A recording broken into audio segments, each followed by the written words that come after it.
Okay, can you Zoomers hear me? Yep. Yes, sir. Yes. Okay, good, thank you. I have started the recording, so we're all set. Remember to turn the screen on. To believe last week, I forgot to do that twice in one day. So we don't have that problem today. All right. Yesterday I sent out an email so that your exam, third exam, will be a week from today. It will be over chapters 30, 31, 32. For chapter 33, we're not going to cover 33, but there's one MRU video for 33, which really, it seems to me it should be in with the videos for 32. So go ahead and watch that one video that's assigned for 33, but you do not have to read chapter 33. It's a good chapter.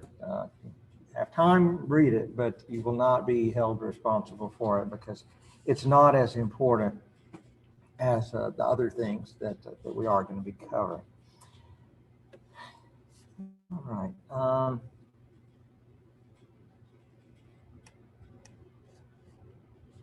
We are going to start with a pretty significant review today of what we covered in 32 because it is not an easy chapter. It's important to understand the big picture, the big ideas. I don't expect you to understand every little detail of it, but the big picture ideas are important. And so let's review what we talked about last time.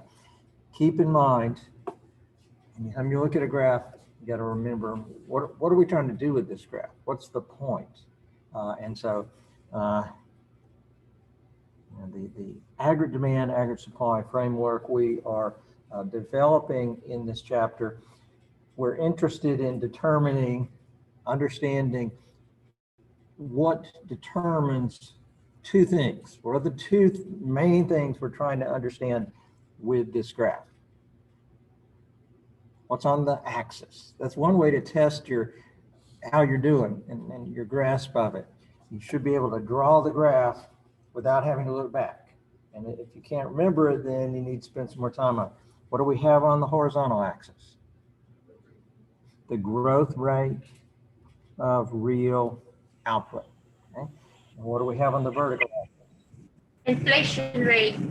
The inflation rate, which is the growth rate in the price level. It's how fast prices are changing. And those are the two main things we're trying to understand with this model. And here you see it. We began developing this last time. We want to know how fast is GDP going to grow? Now, we're always going to be talking about real GDP in this chapter, so I'm going to stop saying real. When I say GDP, it's real GDP. And the idea, remember, is that how much inflation we get and how much growth and output we get depend on broadly two things. How fast is our ability to produce increasing? And that's represented by the long-run average supply curve. And how fast is spending changing? How fast is it increasing? And that's represented by aggregate demand. Because for something to be produced and sold, you have to have a producer who can produce it, but you also have to have somebody who is willing and able to buy it. So supply is important and demand is important. We said our definition for the long run is the period of time that's long enough for prices to adjust to whatever shock has occurred. And this long run aggregate supply curve clearly is vertical. What does that mean? It means there's no relationship in the long run between the inflation rate and the rate at which output will change. whether we have a low inflation rate or a high inflation rate, it's not going to affect how fast output is going to increase in the long run. Because in the long run, by definition, there's enough time for prices to adjust to whatever has happened. Okay? So it's real factors that determine what the growth rate is going to be in the long run. And by real factors, we mean what's happening to our physical capital, what's happening to the amount of human capital we have, what's happening to technology. That's what we mean by real factors. And those things impact where the long run AS curve is going to be. Okay? And then we talked about aggregate demand. That always has to do with spending. And we saw that what happens to aggregate demand depends primarily on two things. What's the money growth rate, and what is the growth rate of velocity? Okay. Let's review. We're talking about the business cycle. What do we mean? We mean the short run fluctuations around the long run trend. We know that in the long run, output has been increasing at 3%, a little bit above that on average. But we know in the short run, it can increase faster than that, more slowly than that. It can actually decrease, as it did in the significant part of this year. Okay? So when we talk about the business cycle, we're talking about the fluctuations that occur away from this long run trend. We're trying to understand what causes those fluctuations. And we said two broad categories: real shocks and demand shocks. Real shocks shift the long run AS, and demand shocks shift the aggregate demand. For both, if it is a positive shock, it's going to shift the curve to the right. For both, if it is a negative shock, it's going to shift the curve to the left. Okay? Just remembering and understanding those terms will take you a long way in using this model. Then we started talking about the short run aggregate supply curve. And this is where it gets kind of complicated. The long run's pretty simple, okay? Because we know in the long run, we're going to be on that long run aggregate supply curve. Okay? The growth rate's going to be at that what we call the solo growth rate, or the potential growth rate. But in the short run, explaining these temporary deviations from the long run outcome, that's where it becomes complicated. We said that in the 1930s, when we had the Great Depression, the prevailing view was, you could call the classical view, roughly similar to Adam Smith.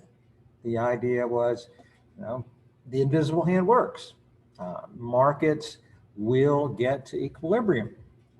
When you have a shock that hits the system, prices will adjust, wages will adjust, and it's going to be okay. You're going to get back to equilibrium.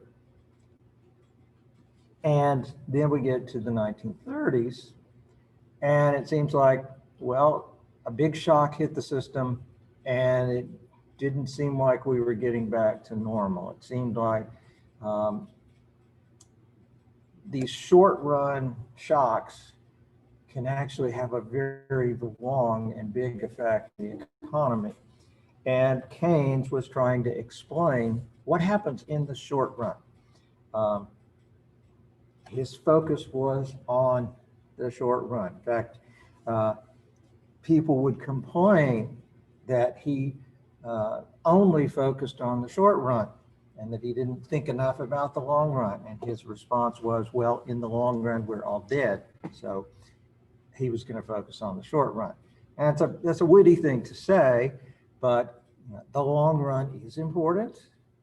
The short run is important. We want to understand both. And Keynes did give us some ideas that help us to understand the short run better.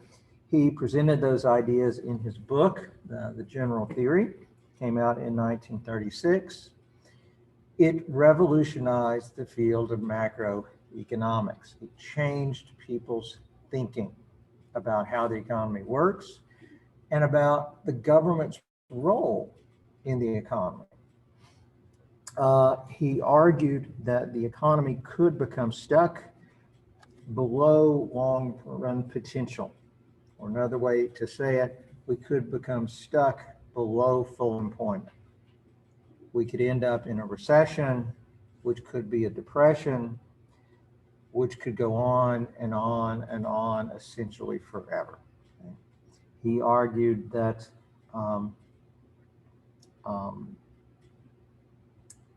it wasn't a matter of just waiting for long enough to get back to equilibrium.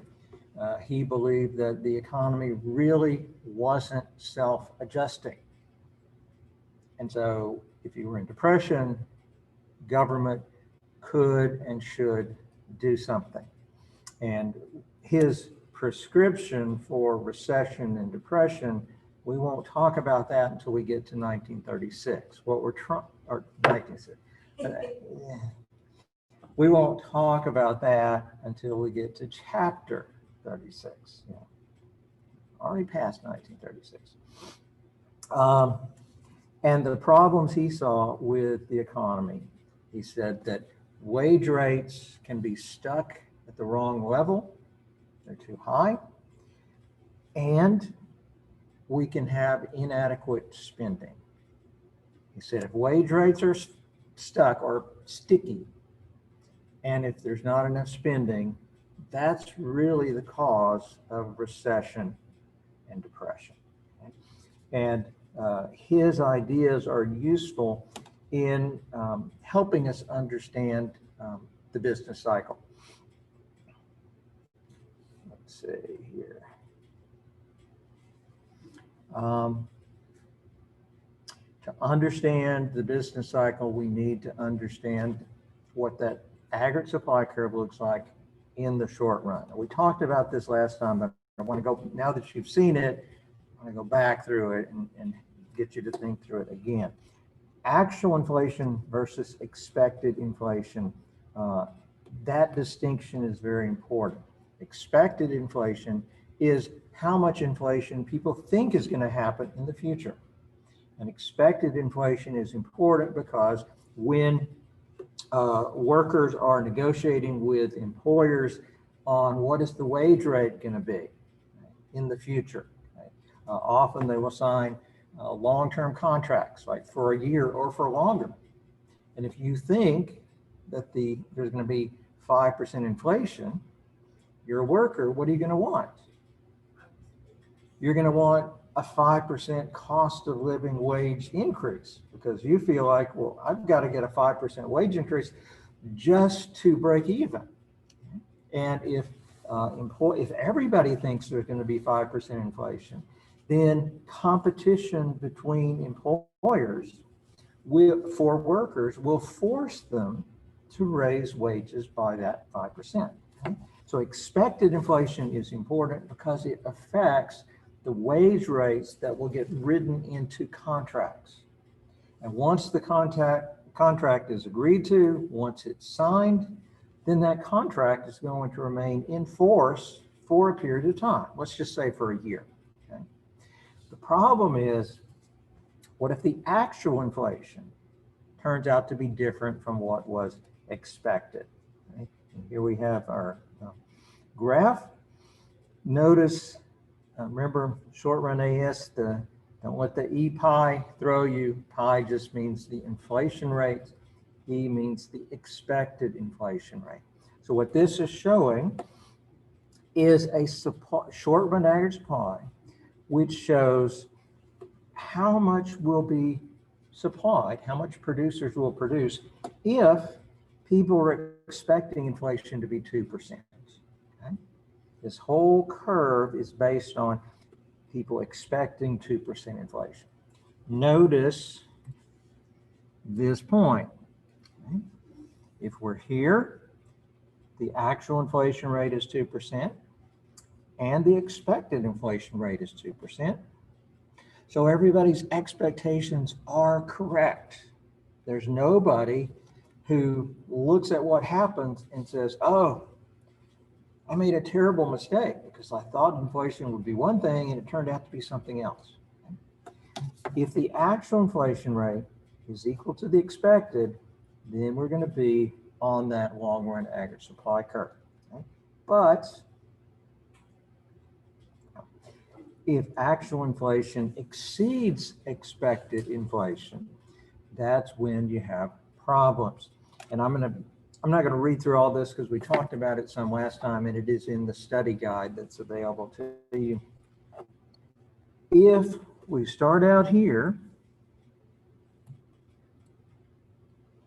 people were expecting 2% inflation. There was 2% inflation. But now if there is a demand shock, if aggregate demand increases, well, then the curve shows we're going to move from here over to there. What's the inflation rate going to be? If we're here, inflation is going to be 4%. People were expecting only 2% inflation. So when they negotiated their wage rates, they got a 2% wage increases would be built into those contracts. But when the firms start selling their output, they can actually charge prices that are 4% higher than before, which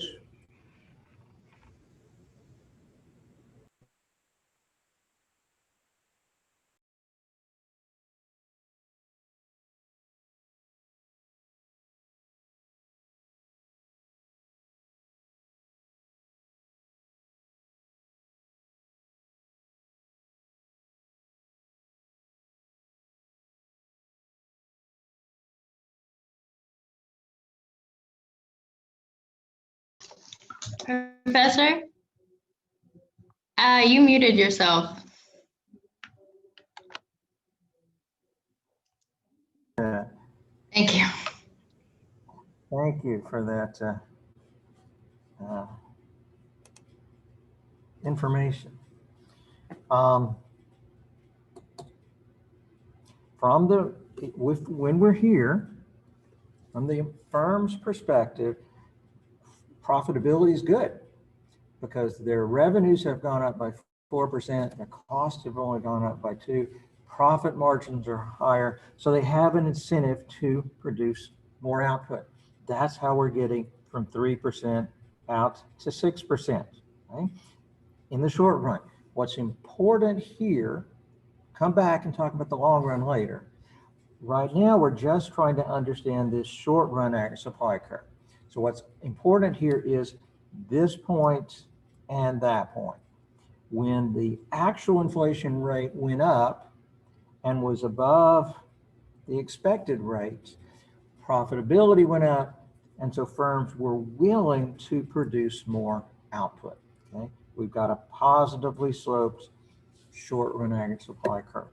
Likewise, if actual inflation is less than expected, exactly the opposite is going to happen. If we're here, here we're assuming the inflation, expected inflation is 7%. So that means we're assuming that in the labor contracts, workers are now going to be getting 7% wage increases. From the workers' perspective, we're just getting a cost of living wage increase. This is just keeping us even. But if there's a demand shock where aggregate demand shifts to the left, okay, notice that's an assumption we're making. Okay? We're saying if that happens, then aggregate demand shifts from 81 to 82. And in the short run, we're going to move from A down to B. Okay? The actual inflation rate is going to be lower than what people expected. So from the workers' perspective, well, that's actually a good thing because their wages went up by 7%.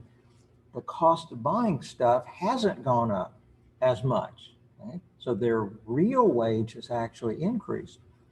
But from the employer's perspective, this is a bad thing.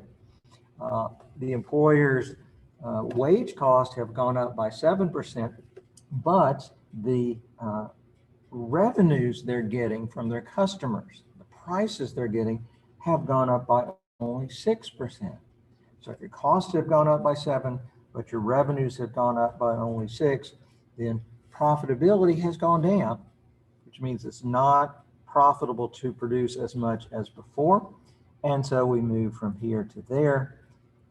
The growth rate of output drops. And it can't here, it's -1, so it means output actually has gone down. Okay? So think about those 2 points. Those are telling us that if the actual inflation rate goes down, then you're going to get a decrease in the growth rate of real output. And putting all 3 of those points together, we have these 3. If we're here, people are expecting 7% inflation, and we actually get 7% inflation, then we're going to be on the long run average supply curve. We're going to be at the potential growth rate. If we get more inflation than was expected, then output's going to grow faster. If we get less inflation than was expected, then output is going to grow more slowly. The whole point of what we're doing here is to lay out these 3 points and show that in the short run, that is the aggregate supply curve that shows us where the economy is going to be. We know that in the long run, we're going to be at that potential growth rate. But in the short run, which is a period of time that's not long enough for prices to fully adjust to the changes that have occurred, we can be above that potential rate or we can be below it. So this short run aggregate supply curve is the 3rd component of our aggregate demand, aggregate supply model. You got aggregate demand, a long run aggregate supply, and we've got short run aggregate supply. And with the 3 of those, we can understand a lot of the things that happen in the economy. Characteristics of the short run AS, upward sloping because of the positive relationship between the actual inflation rate and the rate of growth of output. And the position of that curve is anchored by the expected rate of inflation. Notice here, if people are expecting 2% inflation and we actually get 2% inflation, then we're going to be on the long run AS. If people are expecting 7% inflation and we actually get 7%, then once again, we're going to be on the long run aggregate supply curve. If expectations are correct, then we're going to be on the long run curve. Okay? And that leads to what we have here. The short run aggregate supply curve shifts when the expected inflation rate changes. Okay? Now notice when the actual inflation rate changes, okay, then we move along the short run curve. But when the expected inflation rate changes, then the whole curve is going to shift. When people are expecting 2% inflation, the short run curve was here, intersecting the long run at 2%. But if people start to expect 7% inflation, then that whole short run AS curve shifts up, and now it intersects the long run AS at 7%, which is the rate that people are expecting. So,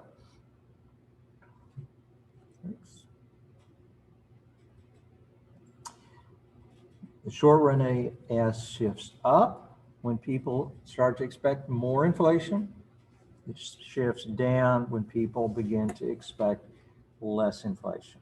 Okay? But a change in the actual inflation rate moves us along a given aggregate, a short run AS curve. Okay? That's confusing, but you keep thinking through it, it'll start to make sense. Okay?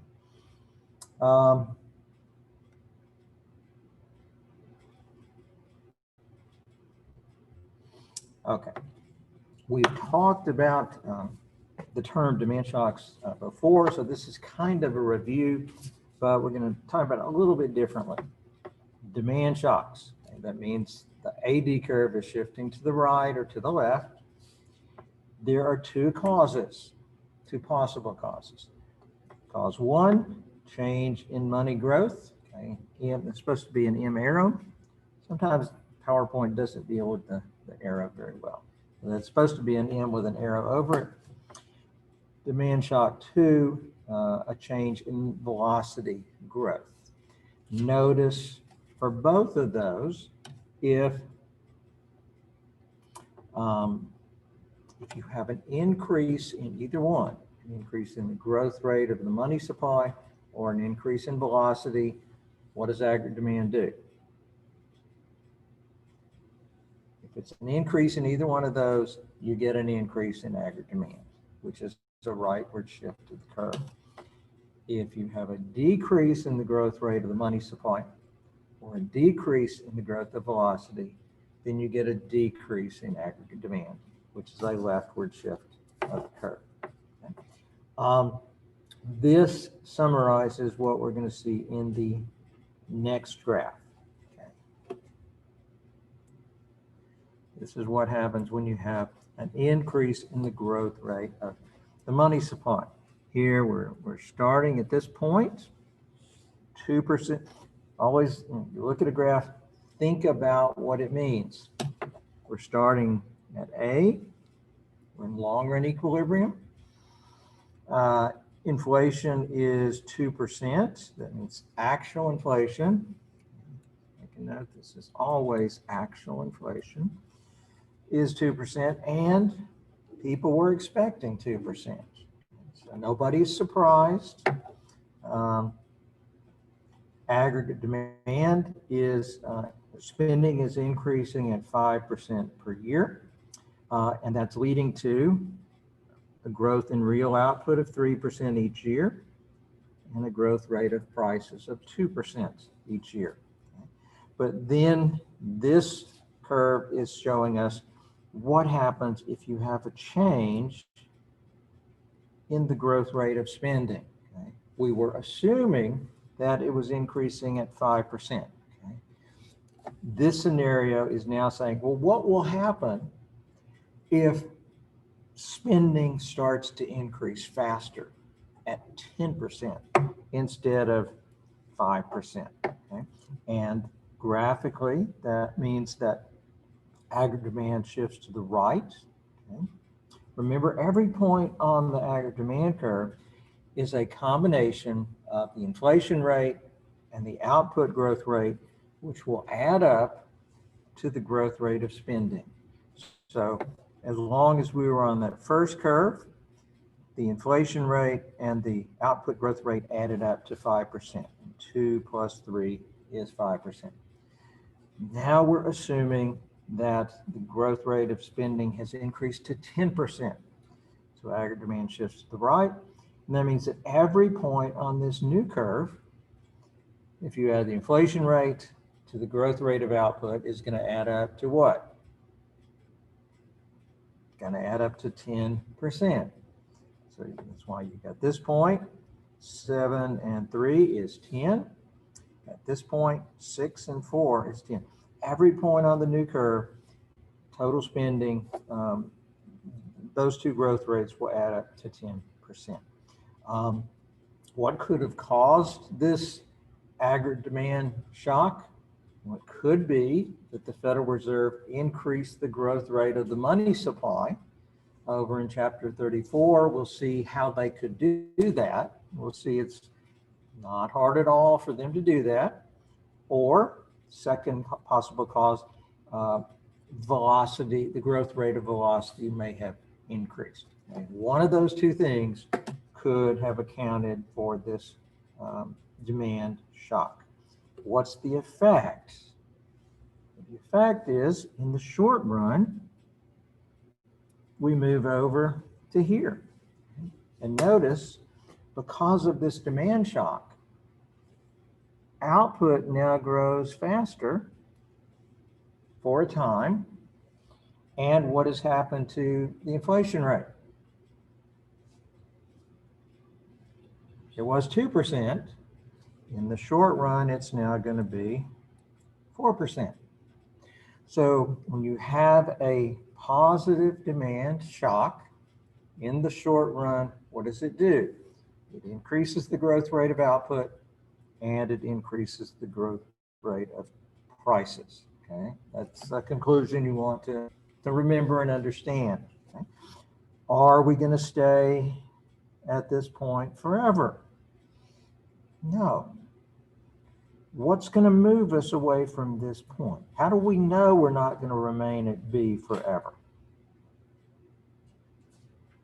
One thing here that gives you the hint that B is not sustainable.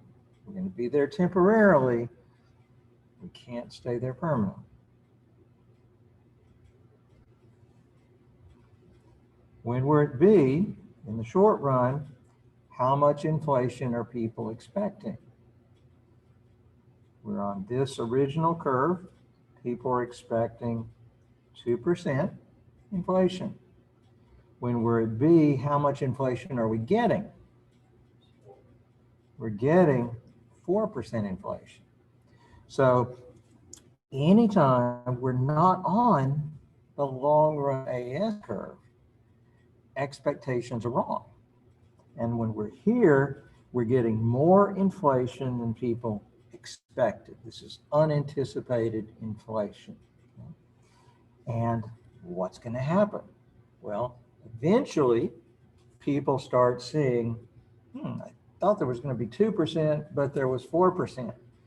That's what happens this year. Well, what happens the next year? We don't know exactly, but let's say the next year, let's say their expectations are slow in changing. And maybe they continue to think inflation is going to be 2%. And we again get 4%. Okay? Maybe this happens 2 years, maybe 3 years. But eventually, if you look back and you say, you know, we had 4% inflation this year and last year and the year before and the year before, eventually, what do you start to expect? You start thinking it's going to be 4% next year. Okay? And so it's hard to say how long this takes. We're not even going to try to say how long it takes. We're just going to say that given time, people will catch on. People are not stupid. They don't simply say, well, you know, we've had 4% inflation as long as I can remember, so I think it'll be 2% next year. No, that wouldn't make any sense. Eventually they catch on. And when we're having 4% inflation, they will start to expect more inflation. And when people start to expect more inflation, that means they ask for higher cost of living wage increases. And that means the short run average supply curve is going to start shifting up. Okay? And when this process finishes, the short run AS will have shifted up to a new curve, something like this, where it intersects at this point. Okay? Because people were because inflation was higher than people were expecting, they started to expect more inflation, and that shifts the short run AS curve up. And in the long run, we will end up where the curve is shifted up to here. We're going to end up at this point. And notice once we get here, we've got an inflation rate of 7% and an expected inflation rate of 7%. In the long run, expectations adjust to what actual inflation is going to be. Okay, and since we're assuming spending is growing at 10% per year, and since output is going to be increasing at 3% per year, then the inflation rate has to be 7%, because 7 plus 3 is 10. Okay, so think about what happened in this example. We had a demand shock, positive demand shock, because the Fed increased the money supply faster.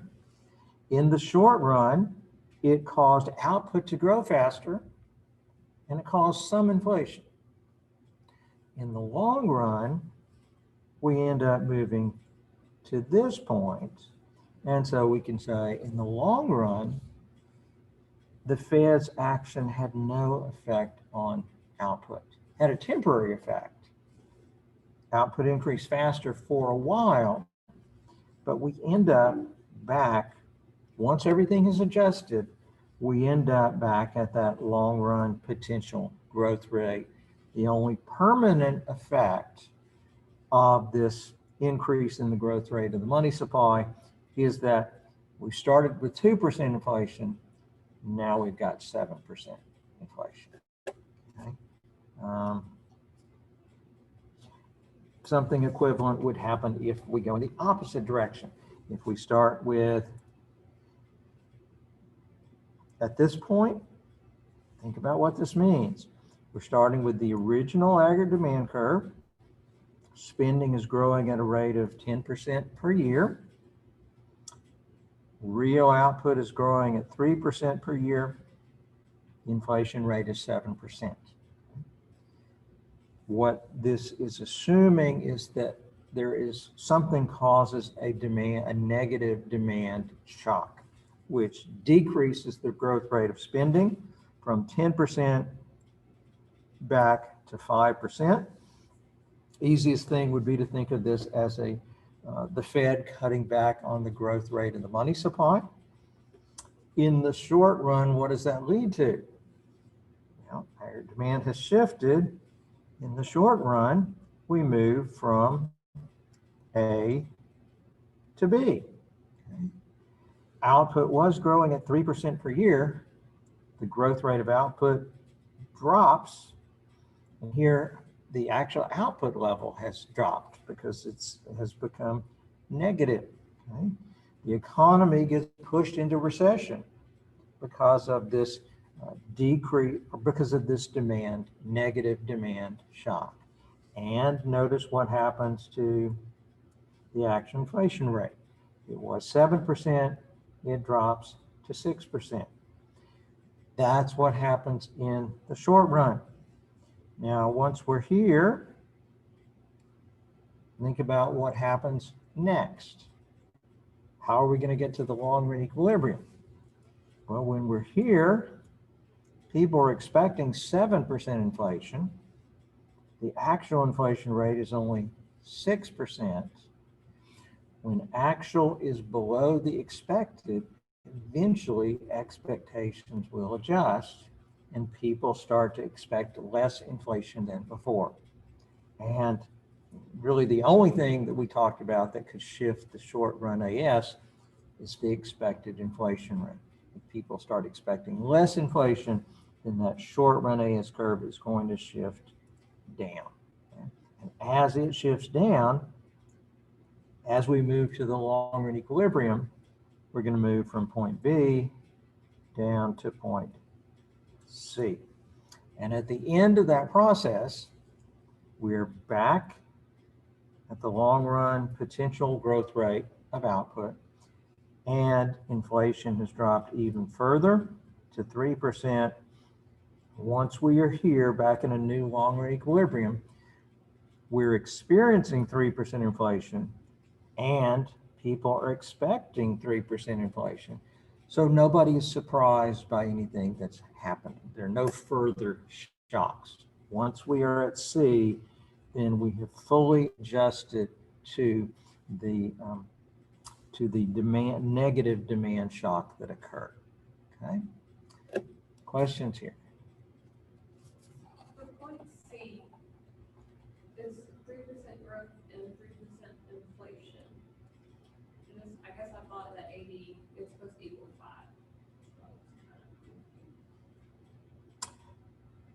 that is a very good observation. Once we get to C, okay, well, when we're at B, 6% and minus 1% is 5%, which is the rate at which spending is growing. Okay. Once we get to C, inflation has dropped to 3%. The rate of growth in output is 3%. Okay. 3 plus 3 is 6%. 6% is not 5. How do we explain this? We explain this by putting the fault on the textbook or the authors of whoever created the PowerPoint slide in the first place. Because you're exactly right. Along that new aggregate demand curve, the important point we made was that the inflation rate plus the growth rate of real output will add to that 5%. Okay? So at C, this number and that number should be 5%. We could fix that. We could fix that by saying that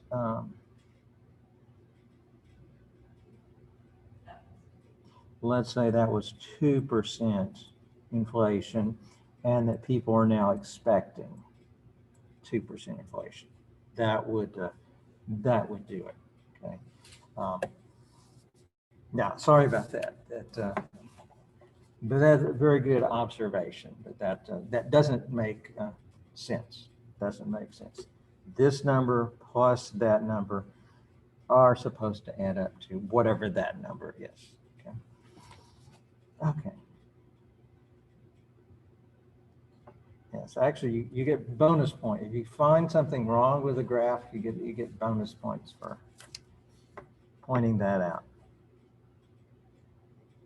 Okay, demand shock number 2 has worked pretty much the same way. A change in velocity growth. What can cause that? Well, first, if velocity grows, if it's an increase, then that's a positive demand shock. If it's a decrease, that's a negative demand shock. What can cause a change in velocity? Well, recall, we said real output, go back, this is back to chapter 26, expenditure approach. C, consumption spending plus investment spending plus government purchases plus net exports. If we have a change in the growth rate of any of these components, that is going to change the growth rate of velocity. Okay? And it's still, if the growth rate of any of these increases, then the velocity growth rate is going to increase, aggregate demand is going to increase. Okay? So it works exactly the same way as did a change in the growth rate of the money supply, with one exception. And that exception is that when you have a change in the growth rate of velocity, that will tend to be temporary. It's not likely to be a permanent change. Okay? With the growth rate of the money supply, okay, if the Fed decides they want to increase the money supply by 10% a year rather than 5%, they have absolutely no trouble in maintaining that year after year after year. Okay? But when you have a change in velocity, or the velocity growth rate, that will tend to only be a temporary change. And I do think it's difficult to really intuitively see that, but maybe one way to think about it would be this.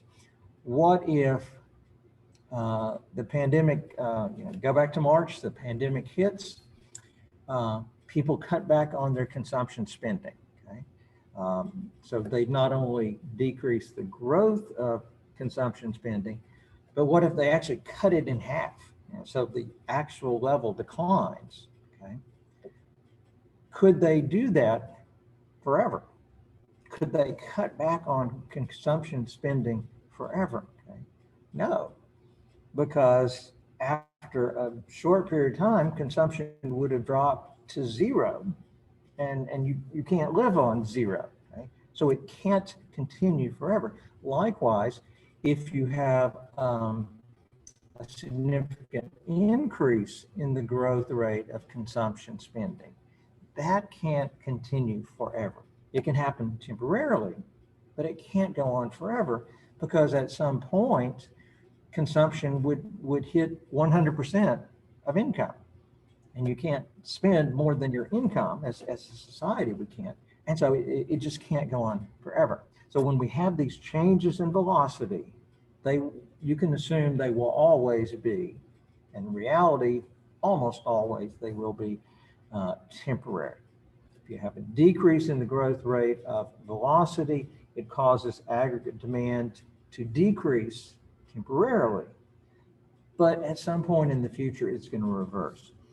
So it's just like what we said with the change in the growth rate of the money supply, except here we're assuming that if it decreases, at some point in the future, it's going to reverse itself.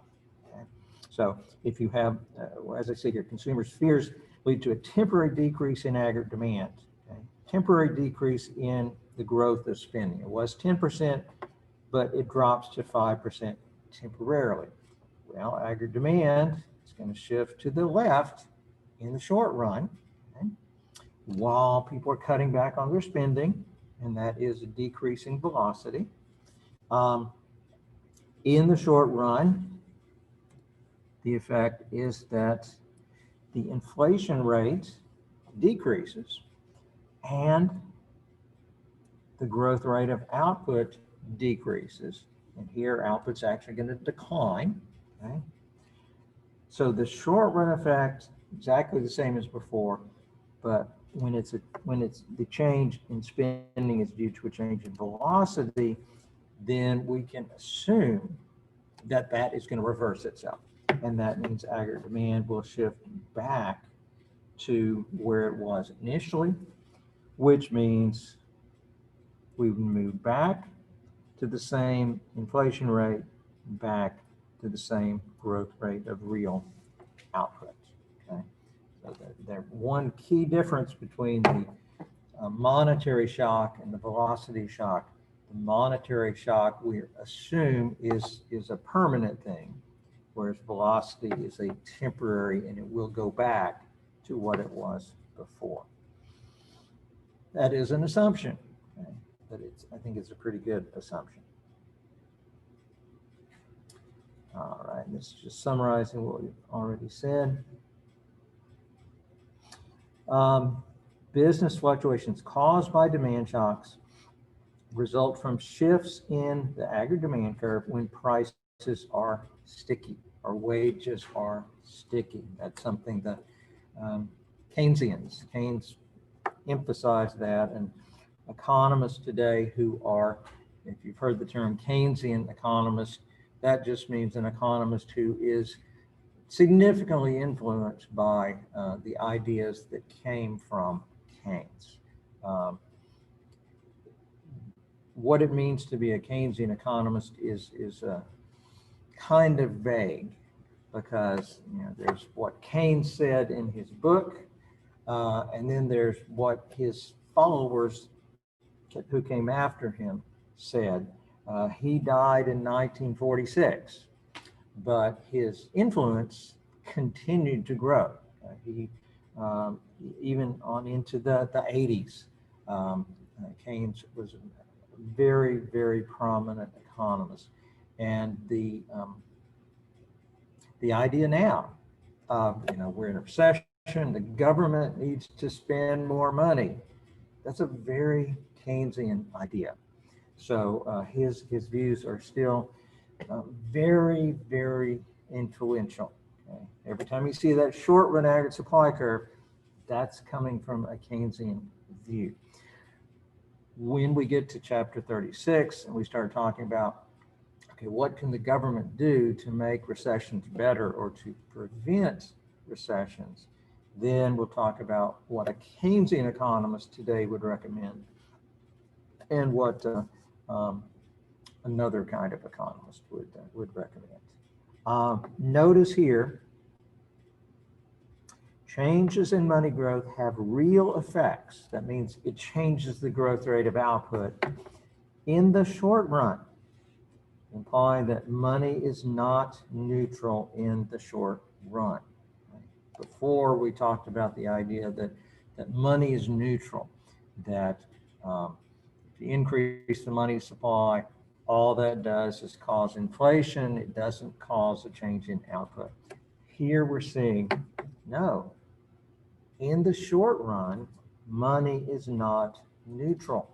When the Fed, go back, when the Fed increases the money supply faster, in the short run, it does cause output to go up at a faster rate. Okay? When the Fed cuts back on the growth rate of the money supply, as the Fed did in the 1930s, then it does have very real effects. That was a big contributing cause of the Depression. Okay? So in the short run, money is not neutral.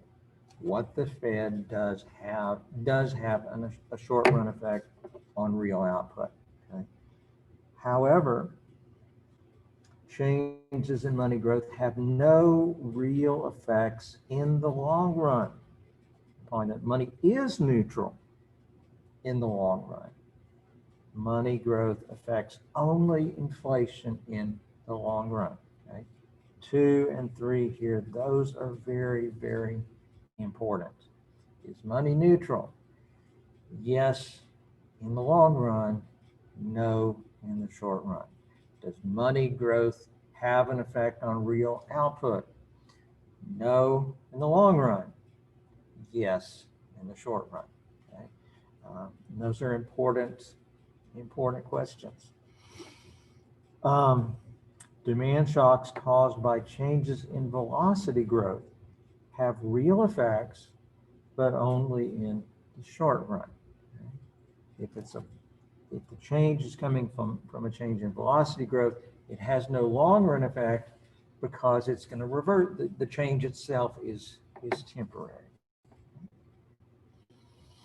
Okay, now we can take the model that we have developed and we can use it to think about what happened during the 1930s. And people like to have a simple, here's what caused the Depression, or whatever the change is. It's great when you can say everything is caused by one thing. The Depression was the result of a number of things. Okay?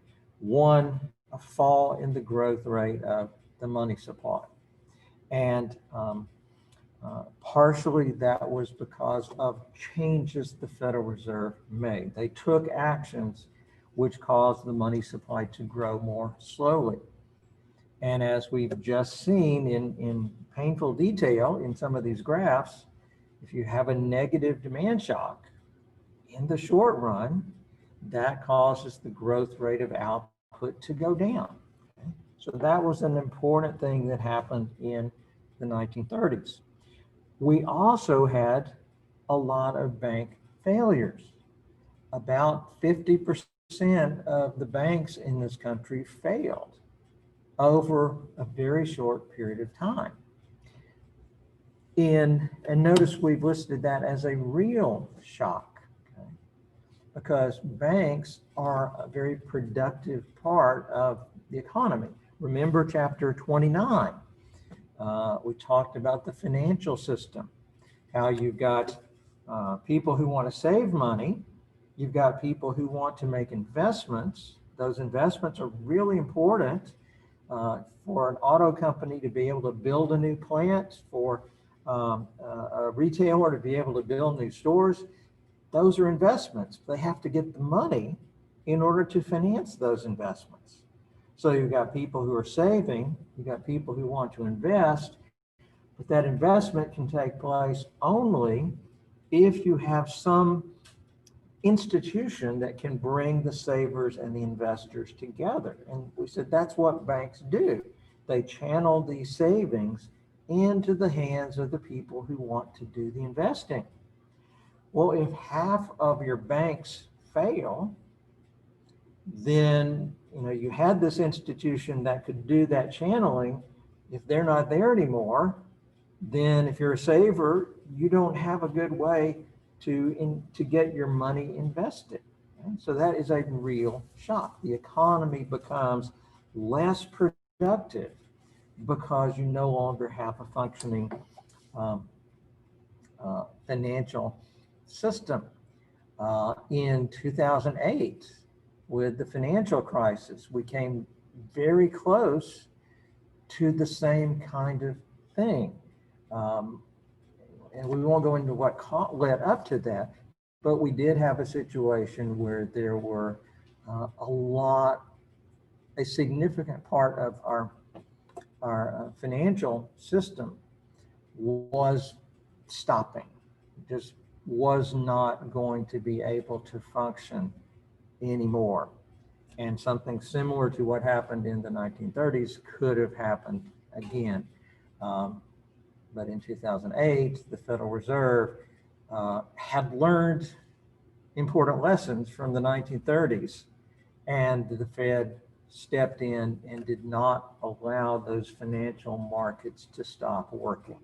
I heard Federal Reserve official describe it as, he said, the economy's financial system is really, it's like the heart and lung of the economy. And he said the heart and lung stopped functioning, and the Fed was like a artificial heart lung. The Fed was pumping, keeping the system going, and if it hadn't done that, then the heart and the lung would fail. And if your heart and lungs fail, your body doesn't do too well. If the financial system had stopped working, the economy would not have done too well. And so the Fed took dramatic action to deal with that. When the banks failed, that had a further effect on the money supply. In chapter 34, we will see that when banks make loans, that creates money. When banks fail, that causes the money supply to go down. And so that was a further demand shock. And then you have the fear and uncertainty. That, we know what happened back in March. There was a lot of fear and uncertainty. In the Great Depression, there was a whole lot of fear and uncertainty. People cut back on their spending, which means velocity went down, which means aggregate demand went down. You got a lot of things happening, all of them pushing us in a negative direction. Plus, there were also policy mistakes. The Federal Reserve had tools which they could have used to minimize many of these things. But instead of using those tools to minimize those things, in many cases, the Fed did exactly the wrong thing. The Fed in the 1930s was kind of like a fire department that had a truck full of water and the house is burning. So they call the Fed comes, but it doesn't pour water on the house. It pours gasoline on the house. Okay? Didn't really help. Okay? They didn't intend to burn the house down, okay? But their understanding of economic policy, their understanding of how money affected the economy was significantly wrong. And because of that, they did the wrong thing, and millions of people suffered for years. You may be tempted sometime to think, well, what is all this economic theory, what difference does it really make?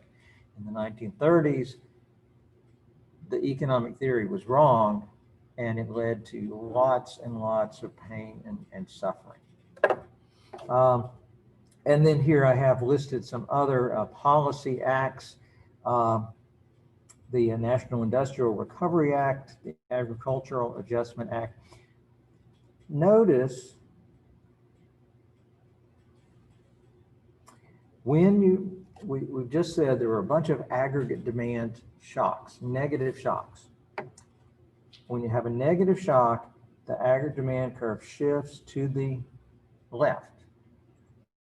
And when, in order to get back to the long run equilibrium, what has to happen to prices?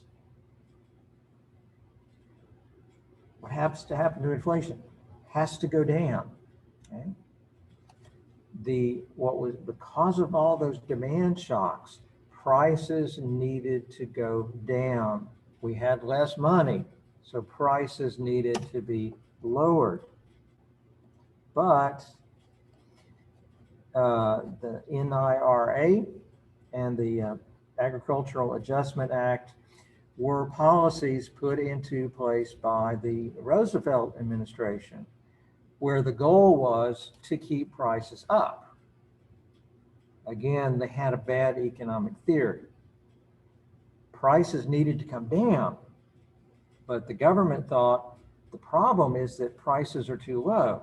So the government took very aggressive action to keep prices up, which was exactly the wrong thing to do.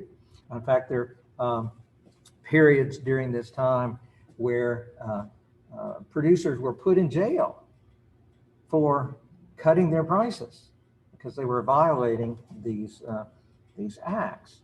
Eventually, both of these were ruled unconstitutional by the Supreme Court, but they did lots of damage in the short run. Okay?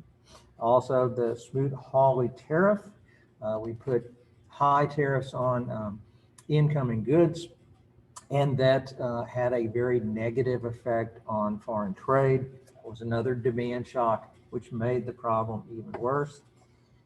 And then to top all that off, you have the Dust Bowl, where you had an environmental catastrophe.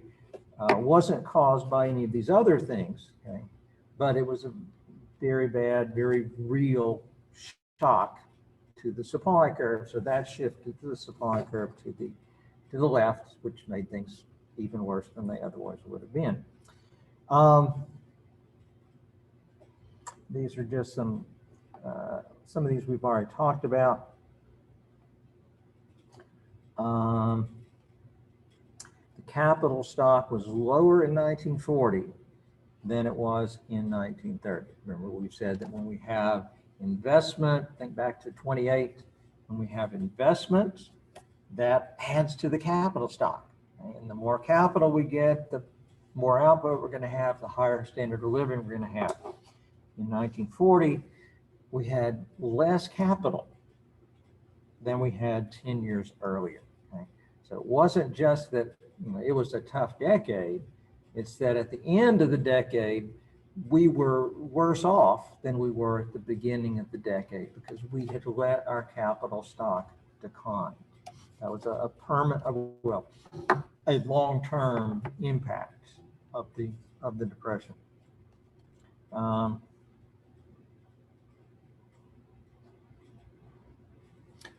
The early 30s, the money supply fell by about a third. Okay? The Fed had the ability to stop that based on their understanding of how money affected the economy. They thought that would be a bad idea. And then later on in the 30s, the Fed did exactly the wrong thing and took actions that caused the money supply to drop even further. Sometimes this latter period is called a depression within the depression. Okay? And it was definitely caused by Federal Reserve policy. And here you have a great graph that puts a lot of it together. It doesn't take into account the Dust Bowl, okay? Because that you can only put so much on one graph. But this shows the demand shocks that hit. Okay? Money supply growth dropped. Businesses became pessimistic about the future, so they cut back on investment spending. So that caused a decrease in velocity. Consumers, I mean, you can just imagine. Think about what happened between March and August, let's say, of this. By August things were improving. think about, imagine what happened between March and maybe June, okay? Except it doesn't go on for a quarter, it doesn't go on for a year, it goes on, next year and the year after and the year after and the year after. It has a big effect on people's thinking, and consumers became much more reluctant to spend money. So that led to less spending. All of these things work together to decrease aggregate demand significantly. And what did that do? It led to a drop in the growth rate of real GDP. It went down, okay, significantly, especially in the first 4 years of the Depression. And notice the inflation rate, which in the late 20s there wasn't much inflation, but notice what happened to inflation. Went to negative. Okay? Negative inflation is, what's the term for that? That's deflation. Okay? The price level was falling. Okay? And people at the Fed, when they think of the Depression, they think deflation. They connect those two, and they don't want there to be deflation. That's why the Fed these days is worried that we're not having enough inflation. Okay? Their goal is for the inflation rate to be at 2%. We've been a little bit below that, and so they have been worried, how are we going to get inflation up to 2%? Okay? It's not that inflation is a good thing. It's that they're afraid if we get too close to negative, we might get into that situation, and then it can be hard to get out. And again, notice we had deflation, but the government at the time was trying to prevent that from occurring. They were trying to keep prices up. They thought that would help. They didn't understand basic economics. And so they took actions which actually prolonged the Depression. I have a friend that I argue with about a lot of things, and he's a big supporter of FDR. He says, FDR got us through, all those years of Depression. He had to be a good president. He got us through all that. I said, well, why did the Depression go on for all those years? You're saying he got us through it. I look at it and say, well, maybe he was actually a significant cause of why it went on for so long. Often in economics, cause and effect is very difficult to ascertain correctly.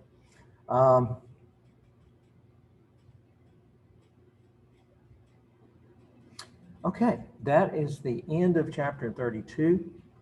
We're about out of time. Next time, I'll probably go over just a real quick overview of 32 again, because I know it is difficult. And then I will probably go ahead and start on chapter 34, but that will not be on this exam. Okay? That will not be on this exam. Just to repeat, this exam, chapter 30, 31, 32, and one MRU video from chapter 33. Okay. Previously I put up a study guide for chapter 32, and I believe I have a short study guide for 30 and 31, and I will put those up this afternoon. Okay. All right. Let me know if you have any questions.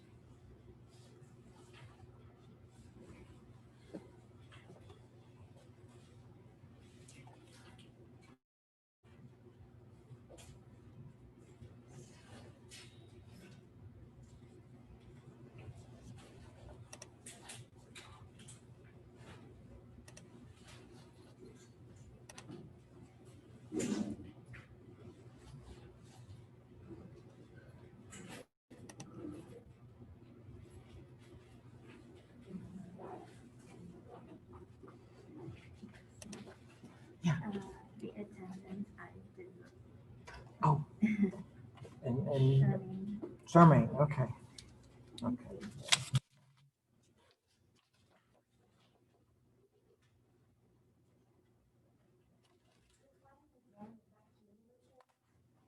I'm sorry? The final will be focused on what we cover after exam 3. So I hate to say it's not cumulative because there's a whole lot you need to understand, but I will, I will be focused on what we've covered after the third exam. Well, actually, it'll start with chapter 34. Okay. You're welcome.